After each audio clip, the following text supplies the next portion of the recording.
दोस्तों स्वागत है एक बार फिर से आप सभी का आपके अपने स्टडी चैनल एग्जाम ज्ञान मंत्रा में। तो दोस्तों चाहे आप लेखपाल एग्ज़ाम की तैयारी कर रहे हो या फिर आप रेलवे ग्रुप डी या फिर एनटीपीसी एग्ज़ाम की तैयारी कर रहे हो, ये बात बिल्कुल मायने नहीं रखती। ये वीडियो जनरल अवेयरनेस के बारे में है, जैसा कि आपने थंबनेल और टाइटल में देख लिया होगा। क्या किन किन टॉपिक्स को पढ़ा जाए जनरल अवेयरनेस से, जिससे हम लोग 90 से 95% अपना ये वाला पार्ट कवर कर लें। चाहे आपका रेलवे का कोई भी एग्ज़ाम हो, उसमें महत्वपूर्ण भूमिका निभाता है जनरल अवेयरनेस का अपना पार्ट, या फिर लेखपाल एग्ज़ाम को ही देख लिया जाए तो 50% इसमें आपका जो सेक्शन है ये पूछा जाना है जीके से, ठीक है। जिसमें 25% आपका रहेगा ग्राम समाज विकास और ग्रामीण जानकारी से, और 25% आपका पार्ट जनरल अवेयरनेस से ही रहने वाला है। और ये बिल्कुल सेम है आपका रेलवे एनटीपीसी और ग्रुप डी से ये पार्ट, ठीक है। चलिए, ये जो आपका पार्ट हो गया ग्राम समाज विकास का, ये पूरा अलग है, लेकिन ये जो जीके वाला आपका, इसको अपने लोग जीए भी कह सकते हैं, ये आपका बिल्कुल सेम है एनटीपीसी और ग्रुप डी के एग्ज़ाम से। तो इसी के बारे में आज हम लोग बात करेंगे, देखेंगे कि किन किन टॉपिक्स को हम लोगों को तैयार करना है जिससे बेहतरीन स्कोर कर पाएंगे आपकी लेखपाल एग्ज़ाम में स्पेशली। साथ ही साथ हेल्पफुल है ये वीडियो आपकी एनटीपीसी और ग्रुप डी के लिए बिल्कुल। चलिए, तो दोस्तों अगर लेखपाल एग्ज़ाम के बारे में बात करें तो सोर्सेस के बारे में बात करूं कि कहां से मैंने इस पूरे डाटा को लिया है, तो एक किताब आती है बाज़ार में, आपको मिल जाएगी, किरण पब्लिकेशन की ये किताब है। इसमें पिछले 5 सालों के, ठीक है, 25 UPSSC द्वारा कराए गए पेपर्स को सॉल्व पेपर होते हैं आपके दिए गए हैं। बहुत अच्छी किताब है, 250 से 300 रुपये इसका प्राइस है, ठीक है। तो अगर आप इसको लेना चाहें इसको बाय कर सकते हैं मार्केट से। साथ ही साथ हम लोग भी प्रिपेयर करेंगे अपने प्रीवियस ईयर जो क्वेश्चन होते हैं स्पेशली जीके के, उन सभी क्वेश्चंस को, और पीडीएफ आपको प्रोवाइड कराएंगे बहुत ही छोटे से प्राइस में। चलिए तो स्टार्ट करते हैं। सबसे पहले बात करेंगे हम लोग अपने हिस्ट्री के सेक्शन के बारे में। तो प्राचीन भारत का इतिहास सबसे पहले इसमें देखेंगे कि किन किन टॉपिक्स को पढ़ना है हम लोगों को। और आप यकीन मानिएगा, अगर आप इन सारे टॉपिक्स को जो आज की वीडियो में कवर किए जाएंगे पढ़ लेंगे ना, तो आप 90 से 95% पार्ट अपना कवर कर लेंगे। और अगर आप इसको देखना चाहें कि नहीं टॉपिक से क्वेश्चन आते हैं या नहीं, तो आप या तो एनटीपीसी का प्रीवियस ईयर जो पेपर है उसको उठा के देख लेना, या फिर लेखपाल या फिर UPSSC का कोई भी जो एग्ज़ाम हुआ है उसको उठा के देख लेना आप, ठीक है। सबसे पहले बात करें प्राचीन भारत का इतिहास। इसमें हम लोगों को पढ़ना है जो वेद हैं, विदेशी यात्री कौन कौन से आए हैं, हैनसांग वगैरह ये सब आए थे ना, गौतम बुद्ध के बारे में पढ़ना है, महावीर स्वामी जैन धर्म के बारे में पढ़ना है, मौर्य साम्राज्य के बारे में पढ़ना है, दक्षिण भारत के इतिहास के बारे में पढ़ना है कि कौन सा राजा गंगा को दक्षिण ले गया था, श्रीलंका पर विजय किसने प्राप्त की थी, ये सभी क्वेश्चन है ना दक्षिण भारत के इंपॉर्टेंट, उन सभी को पढ़ना है। फिर आते हैं मध्यकालीन भारत में, तो दिल्ली सल्तनत, ठीक है, दिल्ली पर अटैक किसने सबसे पहले किया, फिर कौन राजा बना कुतुबुद्दीन ऐबक के बाद, ठीक है पूरा। उसके बाद मुगल काल पढ़ेंगे, जब बाबर आया था और दिल्ली पे कब्जा कर लिया था बाबर ने, ठीक है। 1857 की क्रांति बहुत ही ज़्यादा इंपॉर्टेंट होती है, आप सभी को पता है, बहुत से इसमें क्वेश्चन पूछे जाते हैं, इसको भी बिल्कुल अच्छे से कवर करना है। आगे देखें तो भारतीय स्वतंत्रता संग्राम, हिस्ट्री का मेरे हिसाब से तो सबसे इम्पोर्टेंट पार्ट आपका यही रहता है।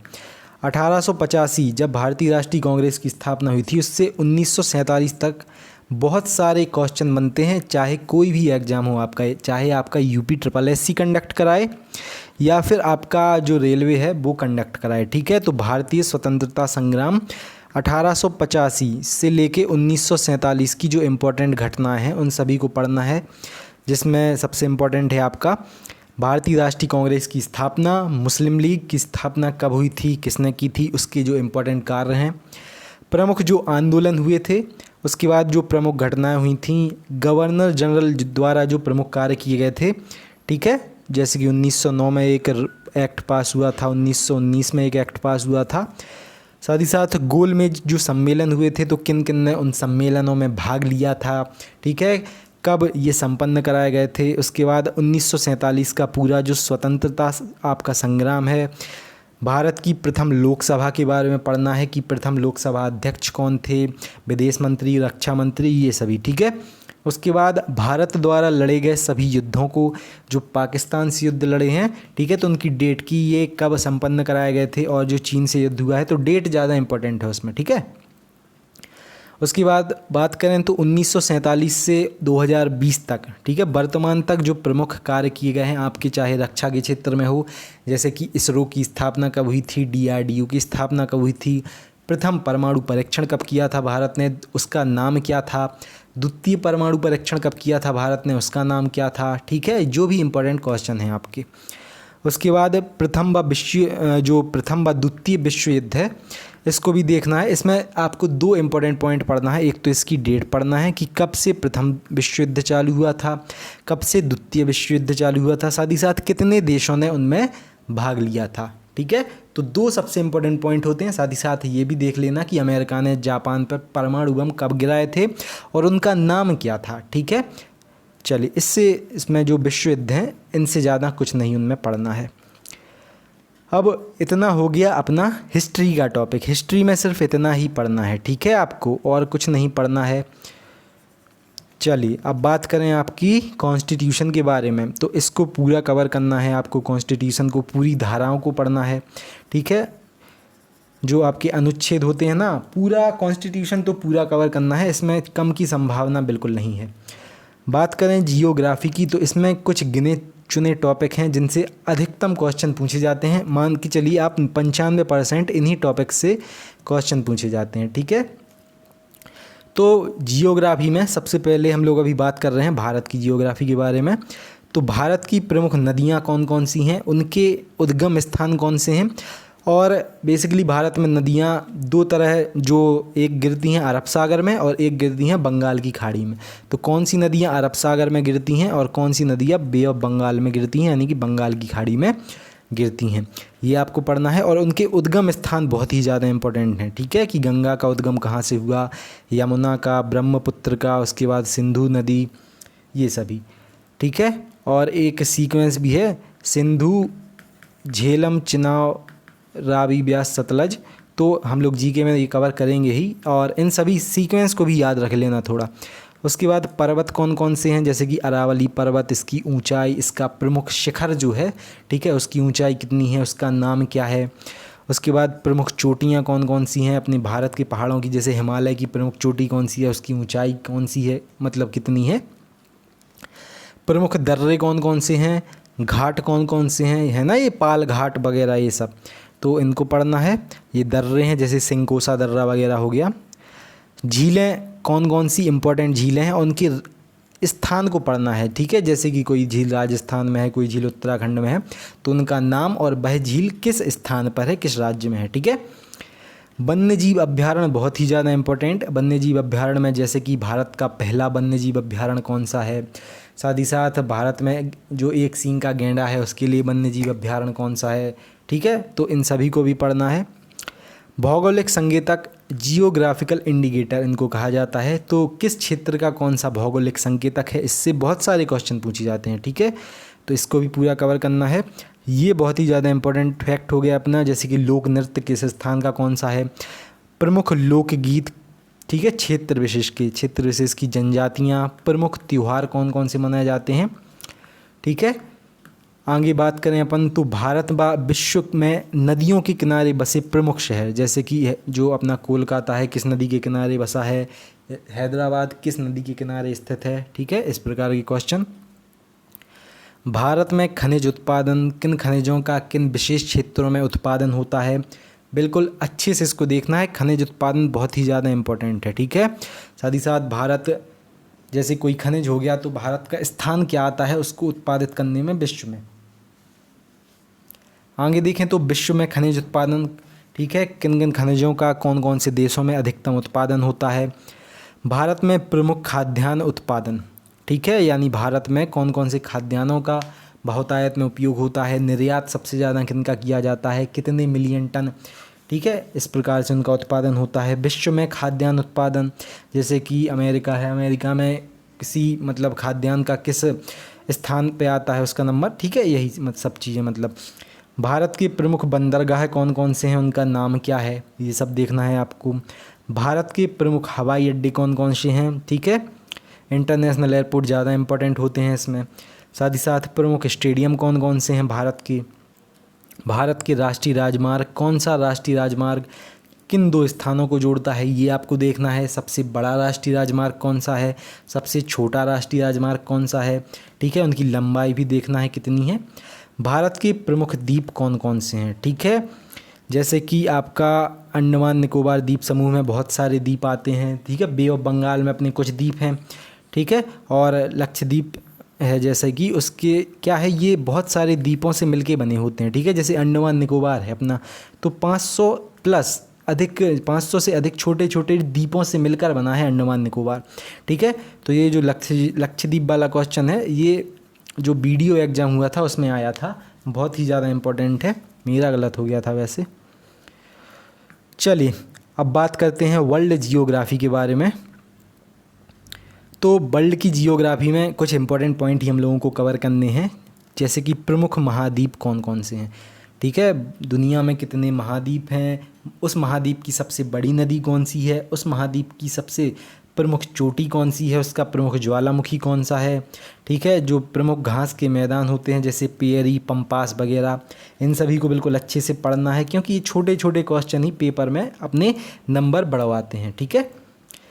नेक्स्ट है अपना सौरमंडल, आपको पूरा कवर करना है। कौन सा ग्रह छोटा है, बड़ा है, सूर्य से कौन सा पास है, दूर है, कौन सी स्पेशल गैस किसी ग्रह पर ज़्यादा मात्रा में पाई जाती है, कलर उन मतलब ग्रहों का कैसा है, ठीक है। यही क्वेश्चंस, ठीक है। ये लिखा है प्रमुख ग्रह बा इसकी विशेषताएं बा उनके उपग्रह, ठीक है। जैसे कि शनि का सबसे बड़ा उपग्रह कौन सा है, मंगल का सबसे बड़ा उपग्रह कौन सा है, फोबोस, डेमोस, ये सब है ना। अब बात करें इकोनॉमिक्स के बारे में, अर्थव्यवस्था के बारे में बात कर लें, तो भारत का बजट कितना है 2020-21 के लिए, ये आपको पढ़ना है।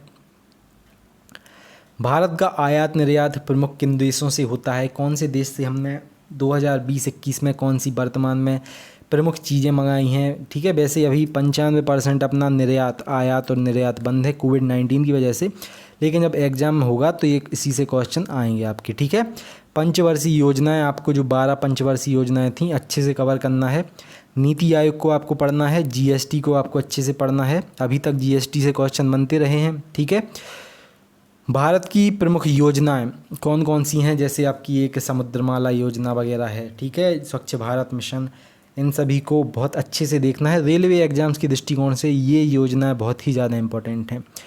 उसके बाद भारतीय रिजर्व बैंक को आपको पढ़ना है, इसकी स्थापना कब हुई थी, अन्य बैंकें कौन कौन सी हैं, उनकी स्थापना कब हुई है, उन बैंकों का राष्ट्रीयकरण कब हुआ है। साथ ही साथ रेपो रेट वगैरह आपको पढ़ना है आरबीआई के, ठीक है। Repo rate, reverse repo rate, ये सब होता है ना, हर एग्जाम में एक क्वेश्चन बन रहा है भारतीय रिजर्व बैंक के in repo rate, reverse repo rate, CRR, cash reserve ratio कहा जाता है ना जिन्हें, तो इनसे क्वेश्चन बनते हैं, ठीक है। अब अन्य संस्थाएं जो हैं उनकी स्थापना और उनके मुख्यालय, जैसे फिक्की वगैरह हो गई, ठीक है। और संस्थाएं हैं जो एक और संस्था है आपकी, इसको क्या कहा जाता है, चलिए मैं याद आएगा मैं बताता हूँ आपको। उसके बाद विविध में क्या पढ़ा जाए, आपको सबसे पहले विविध में पढ़ना है पिछले 10 महीने की करंट अफेयर्स, ठीक है। मैं कहूँगा पिछले 12 महीने की आपको करंट अफेयर तैयार करना है। जैसे कि आपका कोई एग्ज़ाम दिसंबर 2021 में है, तो आपको दिसंबर 2020 से दिसंबर 2021 तक की पूरी करंट अफेयर्स को पढ़ना है, ठीक है। दूसरा है प्रमुख खेल बा उसके खिलाड़ी कौन कौन से हैं, जैसे रॉजर फेडरर, लुइस हैमिल्टन, इन सभी के क्वेश्चंस बहुत ज़्यादा पूछे जाते हैं, ठीक है। सेरेना विलियम्स, ये टेनिस वगैरह के, रेसिंग वगैरह के हैं ना, तो इनसे हर एग्ज़ाम में 1-2 क्वेश्चन आपकी 100% पूछ लिए जाते हैं। साथ ही साथ विभिन्न देशों के प्रमुख राष्ट्रीय खेल कौन कौन से हैं, ठीक है। कनाडा का राष्ट्रीय खेल कौन सा है, भारत का राष्ट्रीय खेल कौन सा है, और उन खेलों में प्लेयर्स भी आपको याद रखना है, ठीक है। खिलाड़ी कितने हैं भैया उन खेलों में, तो ये भी आपको याद रखना है। उसके बाद विभिन्न जो ये हो गया अपना राष्ट्रीय खेल वाला, कंप्यूटर, थोड़ी बेसिक नॉलेज आपको कंप्यूटर की भी होनी चाहिए, शॉर्टकट की वगैरह, 1-2 क्वेश्चन देखो कंप्यूटर के भी हर एग्जाम में आते हैं, ठीक है। और यूपीएससी और रेलवे अब 3 से 4 क्वेश्चन 100% पूछने लगी है कंप्यूटर्स की। अब बात करें आपकी भारतीय परमाणु कार्यक्रम, जैसे कि मैंने आपको बताया प्रथम परमाणु परीक्षण कब किया था भारत ने, ठीक है। फिर अग्नि सीरीज की मिसाइलें कब बनाना प्रारंभ की थी। दुनिया का जो परमाणु कार्यक्रम है, जैसे कि प्रथम हाइड्रोजन बम के पितामह कौन कहे जाते हैं, किनने निर्माण किया था, इस प्रकार के क्वेश्चन, ठीक है। उसके बाद संयुक्त राष्ट्र, ये बहुत ही ज़्यादा इम्पोर्टेंट है। एक तो आपको पूरा संयुक्त राष्ट्र संघ पढ़ना है, उससे संबंधित जितने भी संस्था हैं जैसे कि यूनिसेफ, यूनेस्को, आपकी वर्ल्ड ट्रेड ऑर्गेनाइजेशन हो गया, ठीक है, IMF हो गया, इंटरनेशनल मॉनेटरी फंड हो गया, इन सभी के क्वेश्चन पढ़ना है।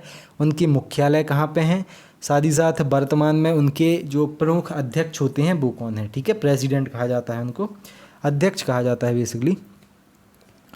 भारत व दुनिया के जो प्रमुख व्यक्ति हैं, जैसे कि भारत में प्रमुख मान लें तो श्री नरेंद्र मोदी जी हैं, उनके बारे में। जो रूस के आपके व्लादिमीर पुतिन हैं, उनके बारे में थोड़ा पढ़ना है, ठीक है, कि वो कब से जो राष्ट्रपति हैं वो कब से हैं, व्लादिमीर पुतिन।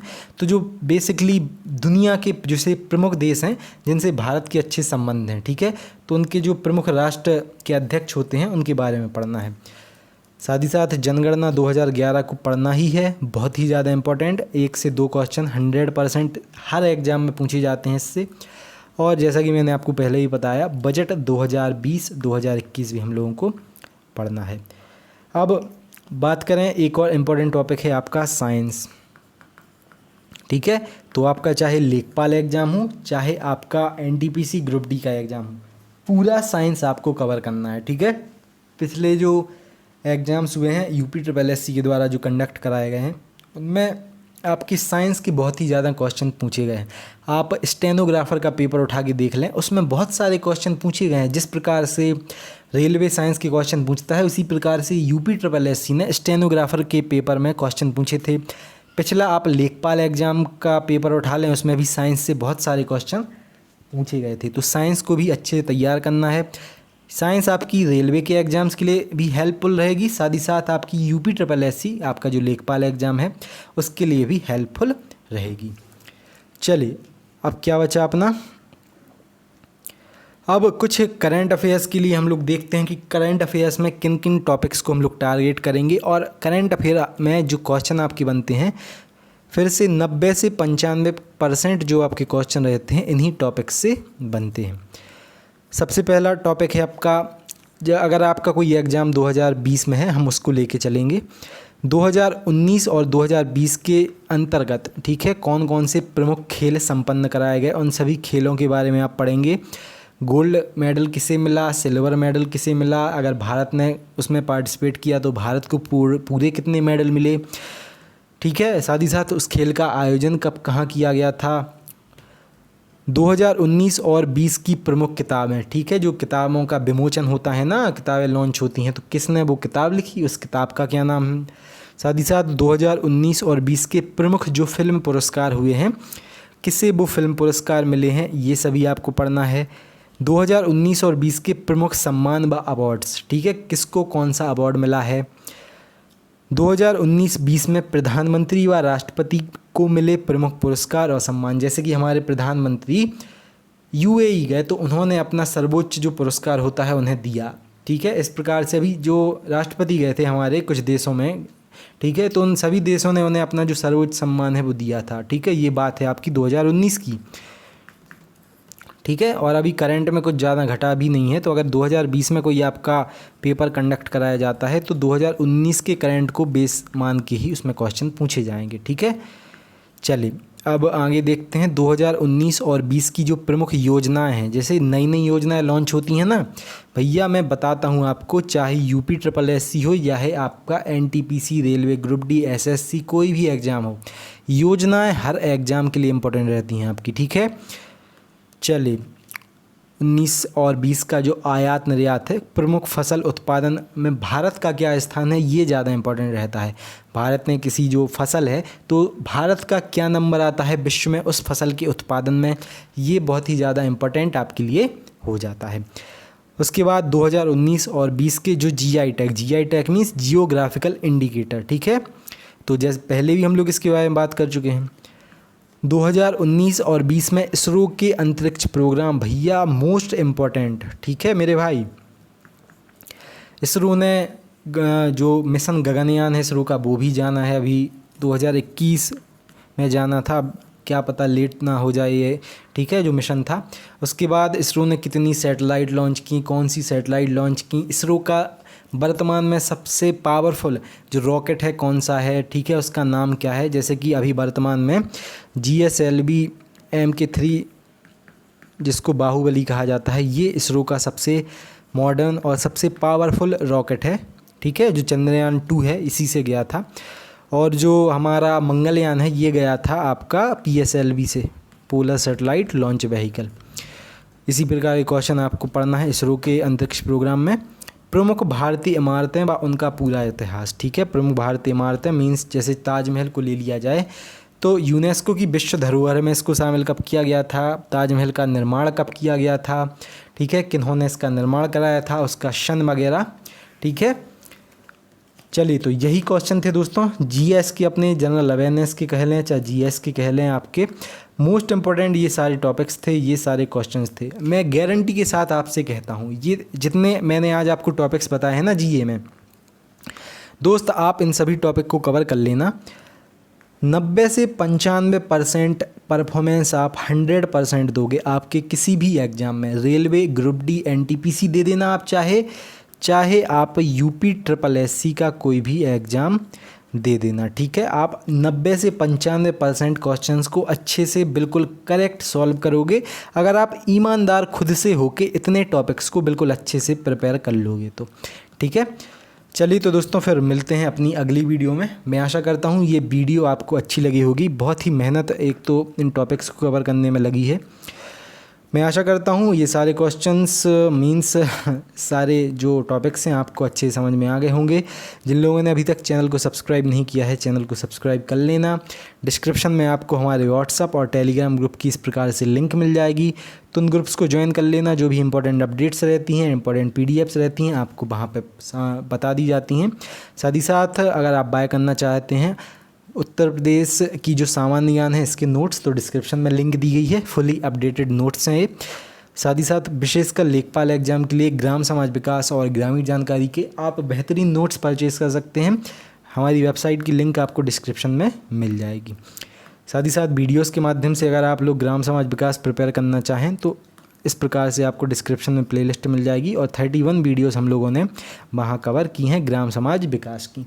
चलिए, तो दोस्तों फिर मिलते हैं अगली वीडियो में। और इस वीडियो का मैं लाइक एम रखता हूँ 50 लाइक, ठीक है, इतनी तो कम से कम कंप्लीट कर ही देना आप सभी से, ठीक है, रिक्वेस्ट है मेरी। Okay, have a great day, मिलते हैं अगली वीडियो में।